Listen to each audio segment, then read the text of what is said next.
Chapitre 5. Modèle photo envers et contre tout. Pour pouvoir continuer à travailler dans l'hôtellerie, j'ai tenté de passer le permis. Vous ne pouvez pas imaginer comment il est difficile de le faire avec cet handicap. Quelqu'un qui ne l'a pas rencontre déjà de sérieux problèmes avec le code, même si il ou elle a été plus ou moins bon en français. Les questions sont tournées d'une telle manière que je me dois de réfléchir un certain temps, mais le temps est compté, et cela me troublait énormément.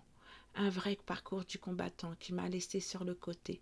J'ai dû arrêter de travailler à l'hôtel, même si cela me fondait le cœur, car j'avais trouvé ma place. Heureusement, je me suis rappelé que je posais pour un magazine de mode quand j'étais petite, grâce à un ami à ma mère. Pendant un temps, elle-même avait été photographe. Je me sentais bien, on ne me critiquait pas et je comprenais ce qu'on attendait de moi. Au fil des années, j'ai acquis une expertise. Je pourrais, dans une certaine mesure, donner des conseils. Être brisé de l'intérieur, piétiné, humilié, insulté. Je sais ce que cela veut dire, je suis passé par là. Oui, plusieurs fois, j'ai cru que j'allais abandonner. Mais quand je regarde mes photos, je me dis, je peux encore faire des belles choses. Aujourd'hui va finir, demain est un autre jour. Il n'y a rien de pire que de dénigrer quelqu'un alors qu'il a un handicap. Lui-même le premier serait tout à fait content si on pouvait le débarrasser de ce boulet qui empêche sa confiance de se développer correctement. C'est comme si on avait écrit à l'intérieur de lui au feutre indélébile « Tu es bête, tu es moche et tu le resteras toute ta vie ». Moi, Vanessa, je dis stop et je dis non.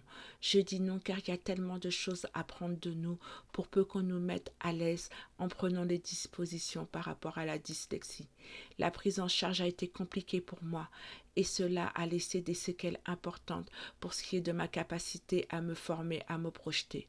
Mais en devenant modèle photo, j'ai appris à m'aimer, j'ai appris que j'avais de la valeur. Tous ceux qui m'ont malmené dans le passé sont obligés de reconnaître que mes photos rendent bien, que je travaille dur pour en arriver à ce résultat, surtout quand on sait d'où je viens. Oui, le plus dur est de s'accepter comme on est. On m'a reproché d'être menu, mince, alors que c'est ma constitution. J'ai appris à faire avec et en tirer le plus d'avantages. J'ai pu devenir modèle photo avec de l'expérience. Ce métier m'oblige à prendre soin de moi pour toujours donner le meilleur. Et c'est le meilleur service que je pouvais me rendre à moi-même. J'ai beaucoup pris soin des autres et cela à mon détriment. Quand on est jeune, cela ne dérange pas. On a beaucoup de force et d'énergie. Mais on donne des mauvaises habitudes à certaines personnes qui vont en profiter. Et quand on ne pourra plus le faire, ce sont eux les premiers qui se fâcheront et parleront mal de vous. Le premier conseil que je peux vous donner, et il y en aura d'autres si l'occasion se présente, c'est de vous éloigner au fur et à mesure des personnes qui vous prennent votre temps et votre énergie et ne donnent rien en retour. La vie est un échange, on a besoin des uns et des autres. Il ne faut pas que cela devienne des relations à sens unique. Je suis l'exemple que tout est possible si vous avez trouvé une passion, quelque chose qui vous permet de grandir de l'intérieur. Accrochez-vous à cela et ne lâchez rien. Vous êtes une belle personne malgré ce que les autres diront. Il ne faut pas en douter. Chaque jour sera un nouveau combat. C'est ce que je ressens et ce que je vis.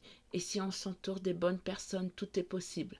Peut-être pas comme on l'aurait aimé ou voulu, mais dans une moindre mesure, vous ferez des choses comme moi et vous serez beaucoup mieux intérieurement.